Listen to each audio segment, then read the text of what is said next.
Hello everyone, my name is Zay. So what I'm going to be discussing today is the art of watering great flowers. What is the first thing that comes to your mind when you see the title?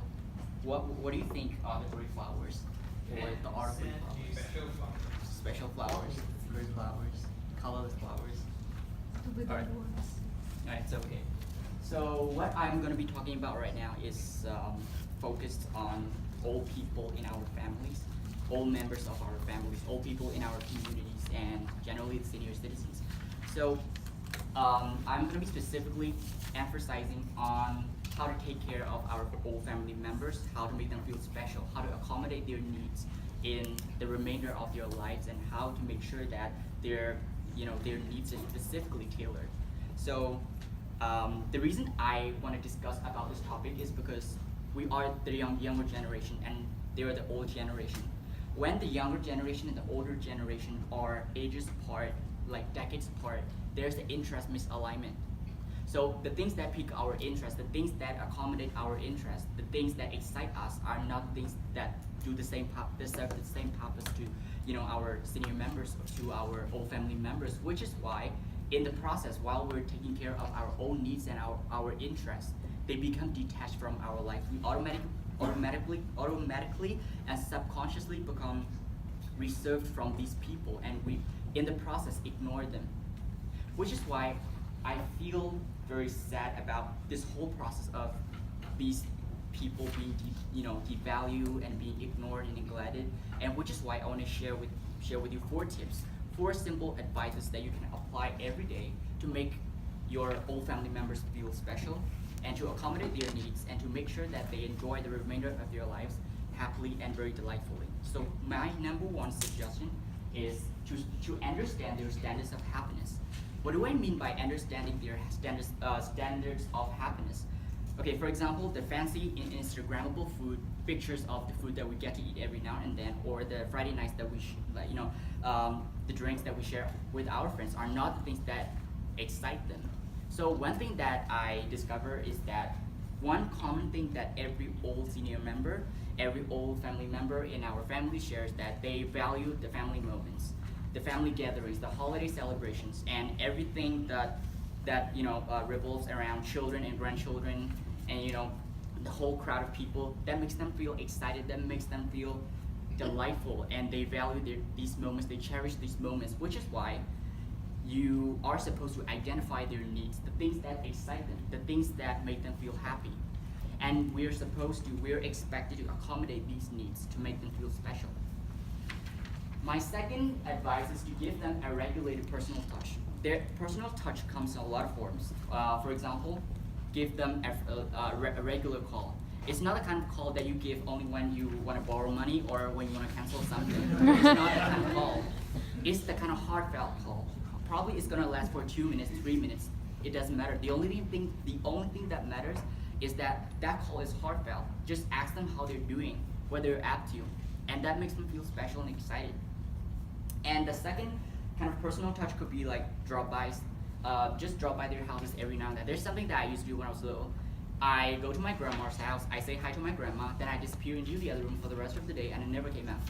And that makes them feel excited. It's like the kind of mandatory greeting. You go to your grandma's house and you just say a mandatory hello, and you never communicate with them for the rest of the day. That makes them feel dull and happy, which is why you drop by their houses every now and then, ask them questions.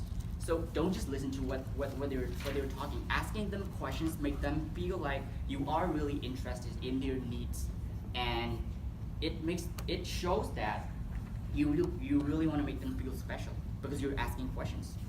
So that's my second tip, and my last tip is teach them technology.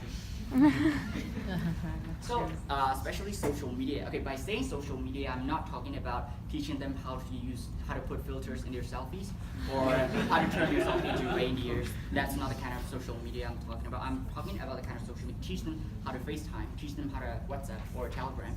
Or you can sometimes teach them how to scroll the newsfeed, because sometimes they want to keep in touch with their family members. What they do on online, they want to scroll around the social media newsfeed and see what you guys are doing. But you need to be very careful with your contact on social media, because sometimes pictures are not very appropriate. Alright, so social media. And the second part is teach them how to use public transportation. That one is very subjective because in our countries like Myanmar, I think public transportation is not something suitable to teach to our senior citizens because it's very dangerous and there are no facilities or accommodations tailored to meet the needs of the senior members, old family members. So it's very good for you, people in Singapore or probably Malaysia to, familiarize your old family members with how to use technology, how to use public transportation. And my last advice is to provide them support and care. So what kind of support and care? I understand that a lot of us are busy doing our own stuff, minding our own business, and our parents are busy taking on full-time jobs and taking care of us, which is why you can provide them support and care in other ways. You can assign them some domestic helper or an elderly care manager. So at least they can have someone to take care of their health and check on them every now and then, because old people are very vulnerable to risks and injuries because they're getting older and they can always are susceptible to these kind of risks and injuries, which is why having a domestic helper could be a good thing if you can afford. If you cannot or if you don't intend to, you can send them to community groups. They can have their fellow old community members, they can keep their minds fresh, they can sharpen their social skills because they will always be talking with their friends and all that. So that should be a good thing. But I personally don't recommend this because sending them to community groups sometimes can mean you don't want to give time to them, which is why you're supposed to personally give time to them. But if you cannot, sending them to community groups or assigning domestic helper to these people could be a good option. So before I close my speech, I want to say that I am an advocate of geriatric support for about a year now. So I help in community groups. I go to elderly care centers and I volunteer for them, especially back in Myanmar. So I'm trying to initiate something, probably a volunteering thing in Singapore as well. So if any of you guys are interested in taking on the role of supporting the elderly community or the geriatric support, geriatric care, you can